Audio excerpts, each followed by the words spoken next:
medicine. Lifetime medicine. Living God's dream for our health. Our Bible reading for this year comes from 1 Corinthians chapter 6, verse 19 and 20. I read, "What? Know ye not that your body is the temple of the Holy Ghost, which is in you, which ye have of God? Ye are not your own, for ye are bought with a price. Therefore glorify God in your body and in your spirit, and which are God's." This year, we are studying our life as a whole, not just catering for the spiritual part of the body, but also catering for the physical temple. It gives me great joy to stand before you today to share a message that concerns every one of us. Our health should be our priority. But in this year's lecture, we are following a framework. We call it D.R.E.A.M. D.R.E.A.M. D.R.E.A.M. The D indicates diet or nutrition. The R is relationship. The E, exercise. The A, avoiding harmful substances. M, mental health, well-being. And S, sleep hygiene. So join me as I go along with the framework. Let's first go to the first one that says diet. Our diet has a great thing to do with our body and our system. Every part of our body reacts to a specific pattern of diet. In diet, food is both a physical and a necessity, a spiritual symbol. Jesus himself declared, "I am the bread of life." John 6:35. Why he is the bread that gives eternal life, the physical bread we eat gives daily sustenance. So we don't feed, how do we sustain this temple that carries the spirit? And that leads me to things that can affect us according to our diet. If you take too much salt, it can prone you to hypertension. If you take too much soda, it can prone you to diabetes and some sleep disorders. If you take too much sugar, it can prone you to type 2 diabetes. If you take too much drugs, it can shut down some organs. So for diet, everything must be proportional. You don't abuse anything. Even water, you can abuse it. Yes, it's good to drink water, but medically we recommend maximum of 4 liters per day. And I know people that can drink more than that. I've saw people that did water drinking competition, and one of them died in the process out of overload. The more you overload yourself, the more you're overworking your kidney. So when it comes to diet, it is very important we know what you are taking in. Anybody above age 30 should know you should start reducing junks. It is babies, children that needs more sugar, that they still have the capacity to withstand junks. But when you're getting to 30, you should start dropping them for natural foods. Instead of feeding on biscuits, you can go for granules. Instead of feeding on sweets, pies, donuts, sometimes you can go for corn. You can go for sesame seed. You can go for cashew nuts. You can crunch on that instead of crunching on junks. And soda is a more common thing that people get addicted to. Some people can drink 5 bottles of Coke a day. They'll say my work demands it. But as you are taking much of carbonated drinks, mind you are abusing caffeine. And caffeine is one of the major causes of sleep disorder today. Most people say I'm not a drug addict. That's why many people, if you want to cross the border and they have to screen your blood for drugs, and they now tell you are abusing caffeine, you'll be shocked. I'm not a drug addict, because the way they will place, they will tell you are an addict. But it's the caffeine you think, if I'm working and I'm not eating, I can quickly drink Coke. I can quickly drink Coke. That Coke is loading you, and because you are becoming addicted gradually. Another common thing now is alcohol. Some people will tell you at least it's just 2% now. It's just 0.5% now. It or not is it or no. We should avoid things that will damage our system. We should avoid things that will damage our system. Relationship, that's our heart. This life, you cannot be alone. You cannot be alone. Nobody is an island. To nurture your physical body, you need to relate with people that they will benefit you positively, that will influence you positively, not people with negative orientation. You should fellowship with one another. You should be in the garden of people that will impart knowledge into you, that will add value to you. And during the process, you will be able to find who you can pour your mind to, who you can talk to, who you can tell your problem to. But when you are now isolating yourself, gradually many people will enter depression. Many people come down with other mental health disorder, and gradually, sometimes, some people may die in silence. You have had people that have problems because they believe, I don't want to discuss it with anybody. That problem may have a simple solution. A simple solution. Even within the health field, when we bring a patient and we are trying to treat and treat and treat, we gather knowledge. Okay, this patient is not improving. Matron, what do you think we can give? Doctor, come and check too. What do you think you can do? And most of the time we got a result. So nobody is in highland. Relate with other people. Don't ignore the fellowship of others.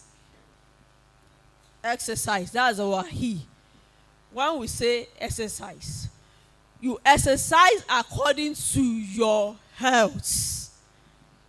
When you want to start an exercise, you don't just start, okay, I want to skip. I've never been doing it before. You can start with 10. People that are older than 50, you can trek. It's not necessary to go to the gym. You can trek.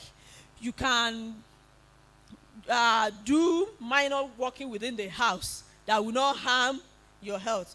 Because people with hypertension, there should be minimal type of exercise they can do. People with asthma, there should be a limit to the kind of exercise you can do. So in the house, you can skip, you can dance. It's part of exercise. Our body really needs movement. You can't stay in one position for long. Even sick people that stays in one position for long, we have to be putting pressure socks on them so that they will not throw thrombus. Because mind you, anybody that is hypertensive or diabetic can throw thrombus. Your blood can clot and it will move to the lung and go and block it. And that's why, instead of, when you see anybody with a swollen leg, instead of you saying go and massage it, it's better you tell them to raise it, or they should have a walk so that the blood will flow back. If you try and massage it, if the person throw a thrombus and no medical help on time, the person can pass on. Avoiding harmful substances. That's our hay. There are a lot of things that are harmful to us, but still we love them. Some people is sleeping tablets. It's not prescribed though, but when they feel I can't sleep, let me just go and buy Valium now. Thank God for our NAFDAC now. We are now controlling a lot of drugs, though some people are still abusing it. Also painkillers. Some people will just assume, I'm having pain, let me take tramadol plus diclofenac at a go. You don't know you're shutting down the kidney gradually. And the kidney, there's one funny thing about it. The kidney will not show a sign, even if you are running tests every month. It will not show a sign. The nephrons in the kidney, they have a way of compensating for each other. They have a way of not showing a sign until the later phrase, when there is no remedy. That's why prevention is better than cure. Kidneys will not tell you I'm having problem. The funniest thing, God is so merciful unto us. We only need one kidney. He gave us 2. But the funny thing about kidney is it will not show sign until when it has failed. So we should avoid all harmful substances. Some people use cough syrup.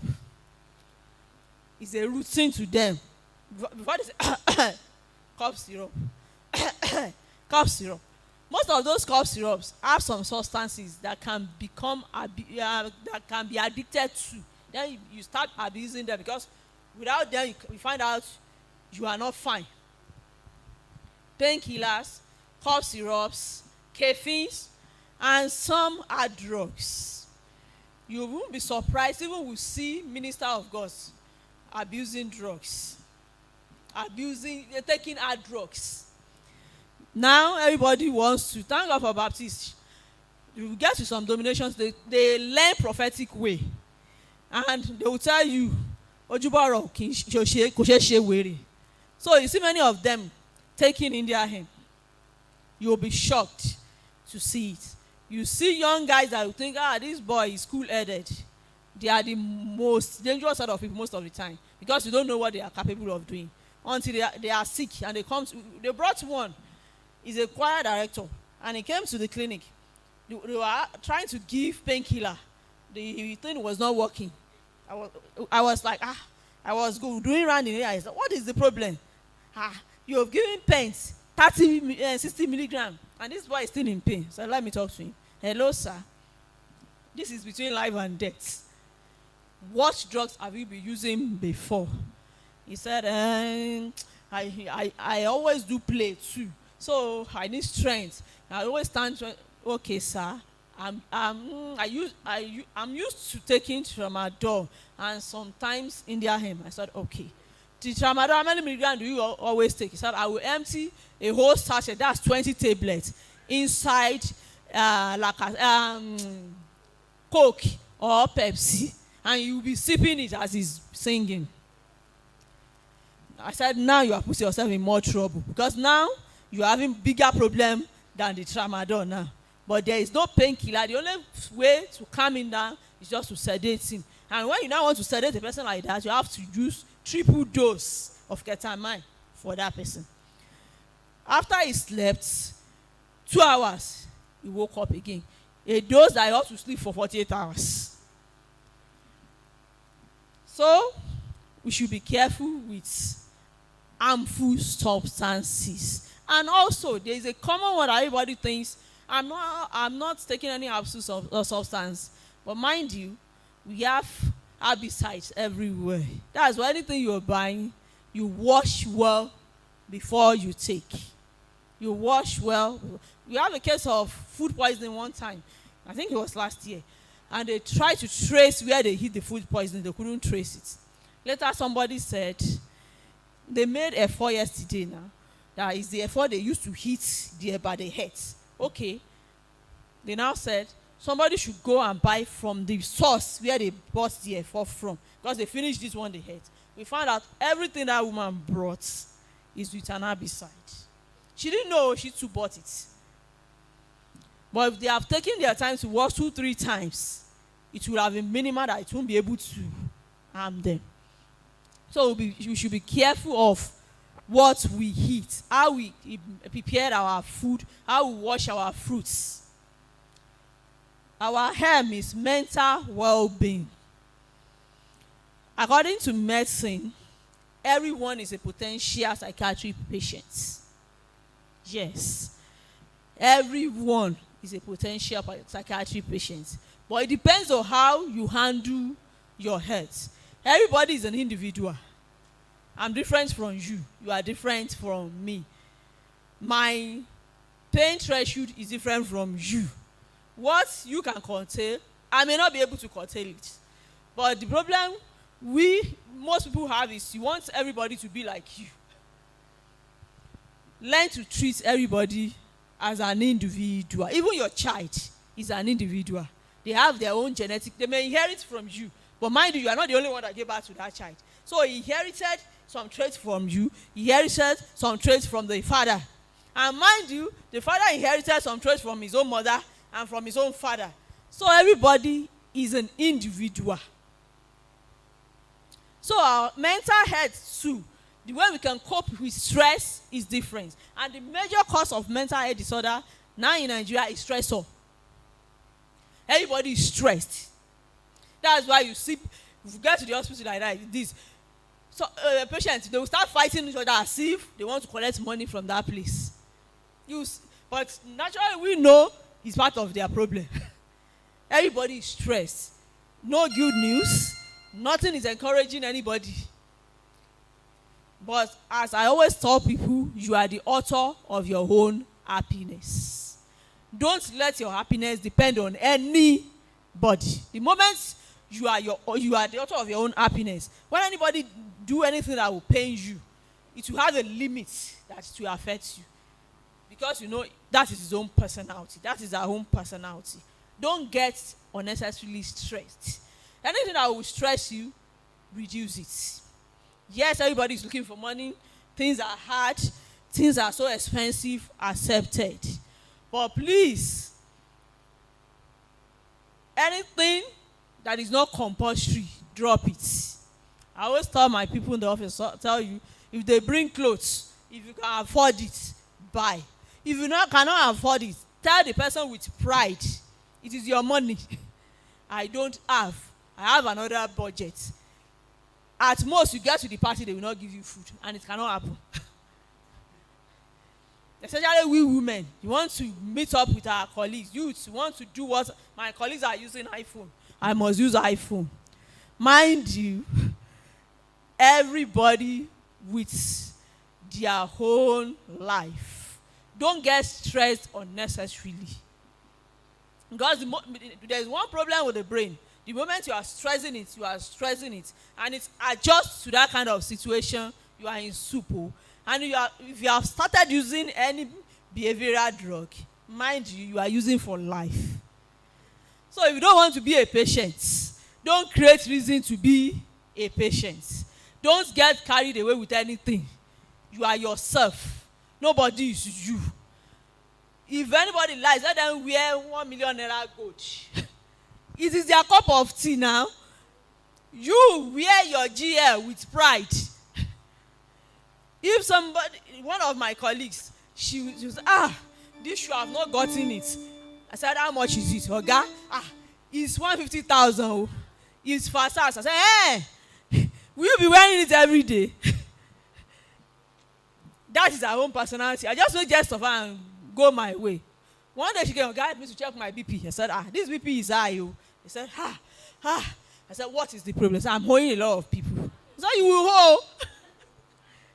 Because you don't stay at your boundary. And please, let's set boundaries. Sometimes, yes, it's good to accommodate people. But mind you, set boundaries. Some people is family load. I just want to satisfy everybody. You cannot please everybody. Do your best.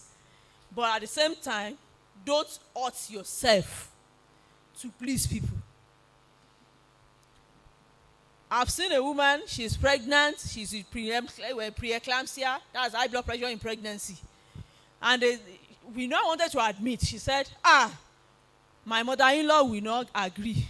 She's having a birthday party tomorrow, and I must be there. If I'm not there, she will say I'm the one that will spoil the party. I said, call her on the phone. Hello, Mama. Good morning. Your daughter-in-law is here with us. She said, hey, Omo Burukui. O sha fe bode mi je. Yes. And I told you, I said, health is wealth. You will still live till next year. And you will do a day next year again if God wants it to be. She will be available. If she will be with a baby that time, so you will be plenty. And I cut off the phone. The woman was kind. I said, forget this man. Forget this mother-in-law. The husband too drove off and say, what is this now? I've been telling you. I don't know what you are thinking of. I said, Mr. Man, he's not thinking, it's the pressure of the pregnancy. But that's not a problem. We are admitting this woman. If you like, fly. Madam, he said, I will not bring you food. I said, don't worry, I will bring you food. But the bitter truth there is, thank God for the life of the woman. She's in good relationship with a lot of people. Before you see it, a lot of neighbors have come.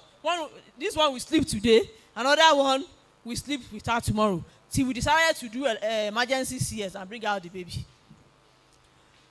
So please, let's set boundaries. Most of us is pressure from the community that makes us go extra mile. You see your mates, this one has a house car.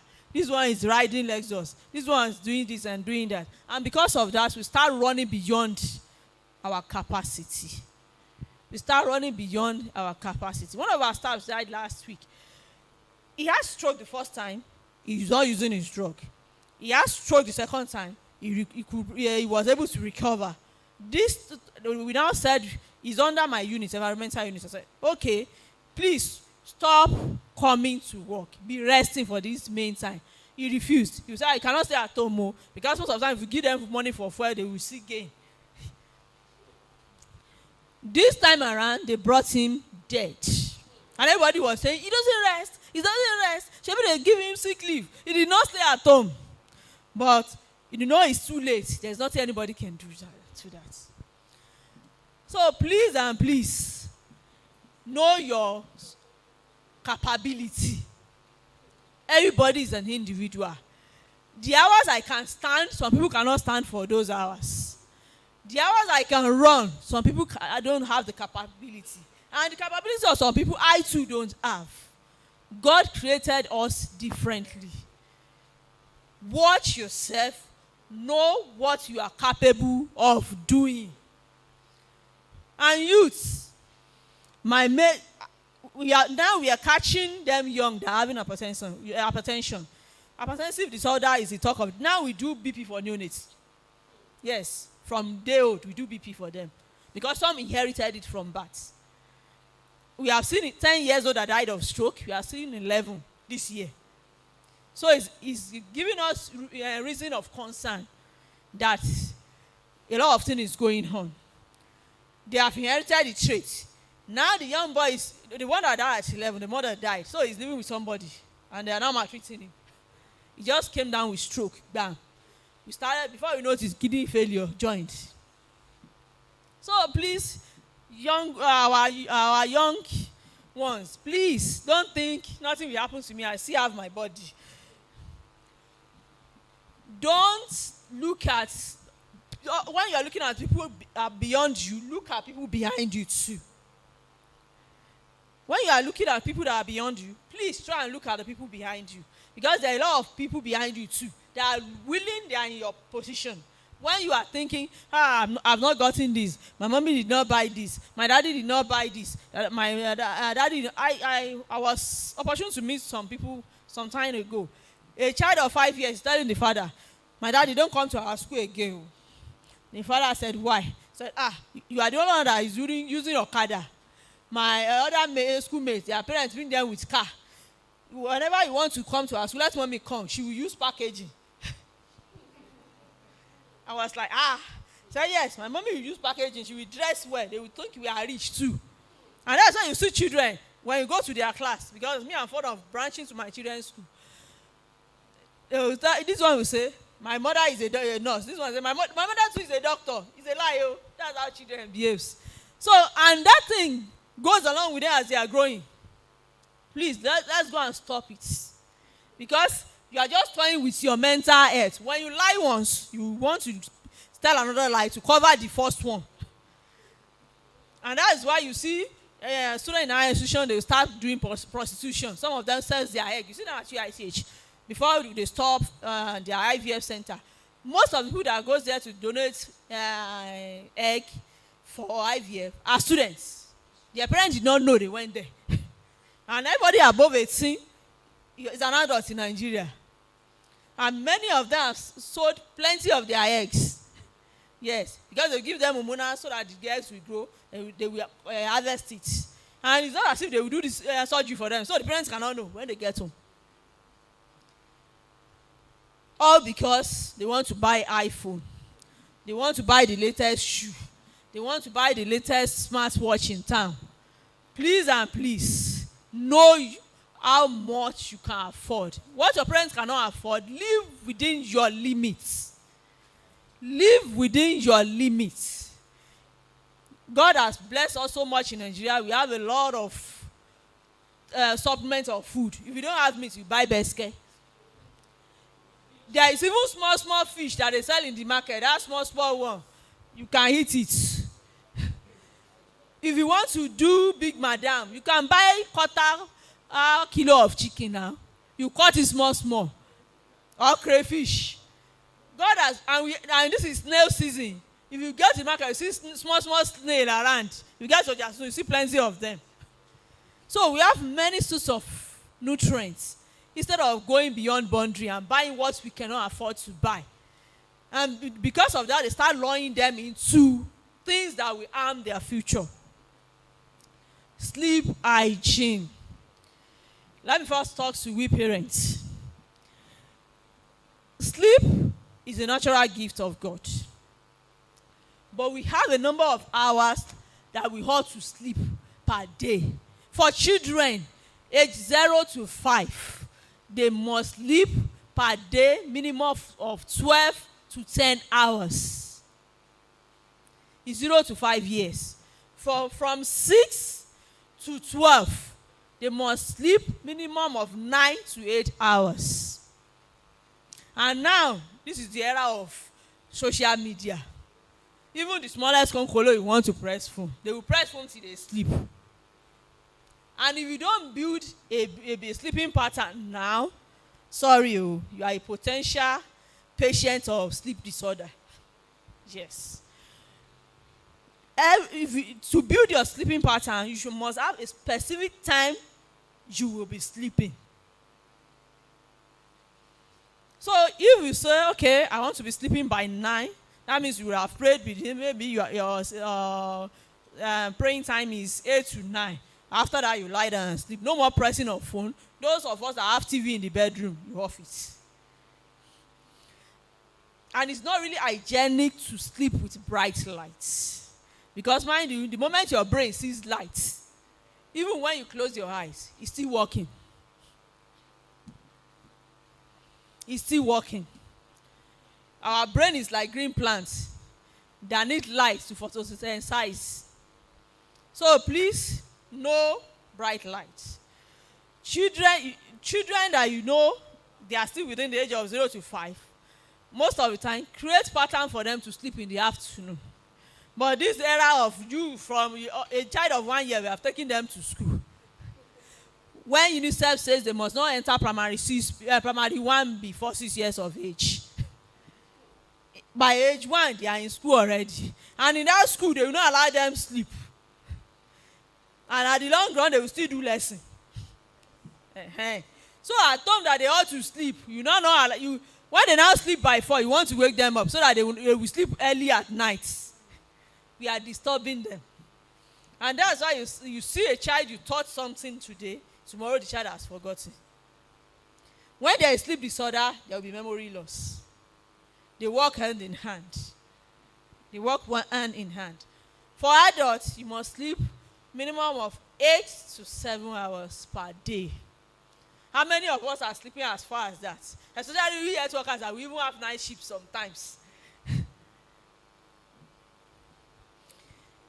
So for any hour you miss, you must compensate it another time. Because the more you deprive your brain of resting, because God himself creates the 7th day for rest. So if God, the master of the universe, knows we need to rest, we ourselves, because we want money, we decided not to rest. That's why you see Nigerians that travel abroad to work. Most of the time, they don't live long. Because they want to pay up tax. Mind you, the dollar they are taking there is the dollar they are spending here. So it's only here that dollar has value.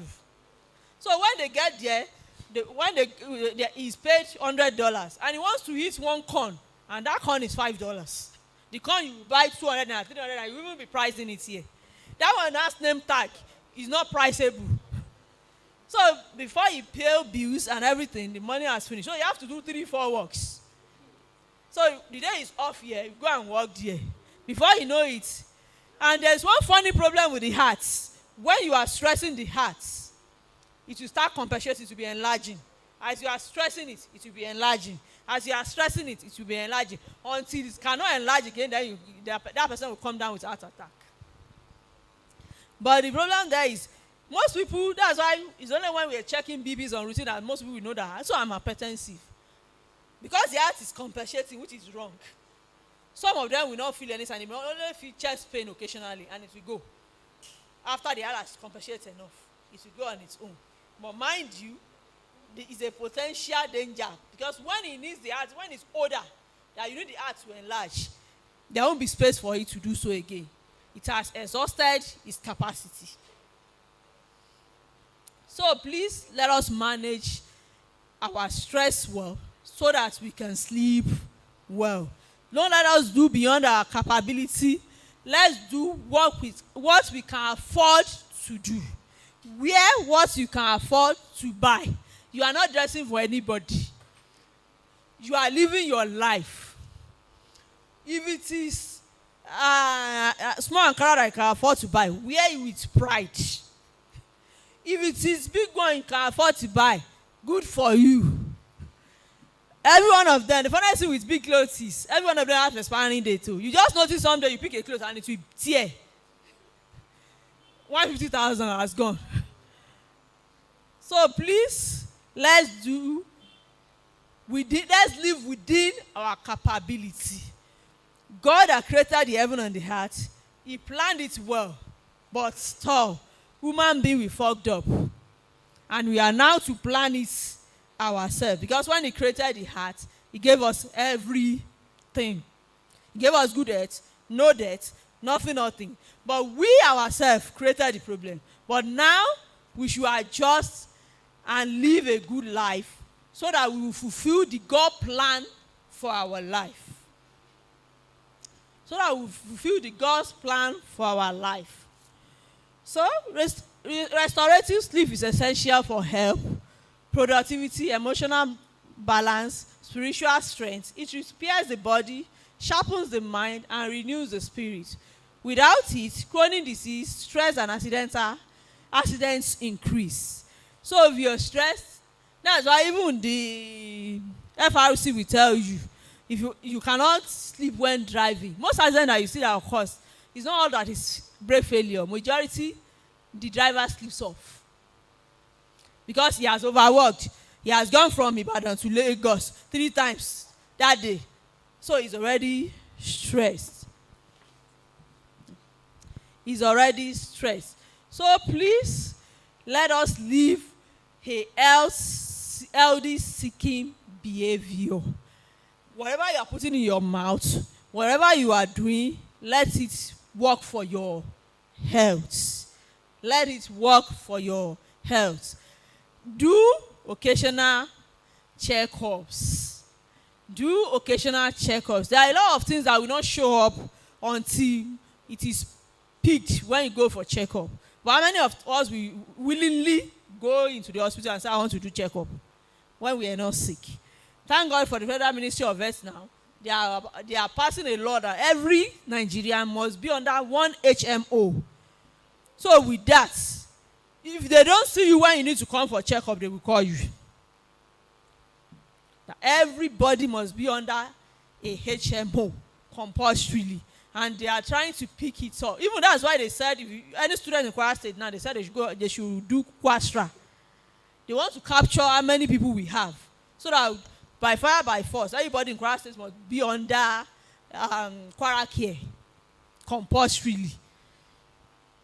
May the Lord help us. Please and please, let us value our health. Where need be for us to vaccinate, let us take vaccines. Now, if you want to travel to any country, compulsorily, every country has their scheduled vaccine. If you don't have the certificate for it, they won't even grant your visa. So it's not a matter. And even when you get there, they will still do routine checks to be sure you took those vaccines, because Nigerians, we are funny. It is in this country I will see people, they will fill vaccine card for them that they've not taken. So, and most of them didn't know they are just affecting themselves indirectly. They are deceiving themselves, because when for any country to say you must take vaccine against this condition, they know why. That means they have the heartbreak of that thing in their region. If you are coming from abroad down here now, they will tell you to take malaria vaccine because it's a major killer disease in our country. May the Lord help us. So please and please, the Nigerian Baptist Convention is telling us this year that we should live a lifestyle of medicine, living God's dream for our health. So I will go through the dream framework again and tell you. D, diet. Watch your diet. R, relationship with God and man. E, exercise as your body allows. A, avoid harmful substances. M, maintain your mental well-being. And S, sleep hygiene. Sleep as when necessary, and sleep at the necessary limits your brain needs. Thank you.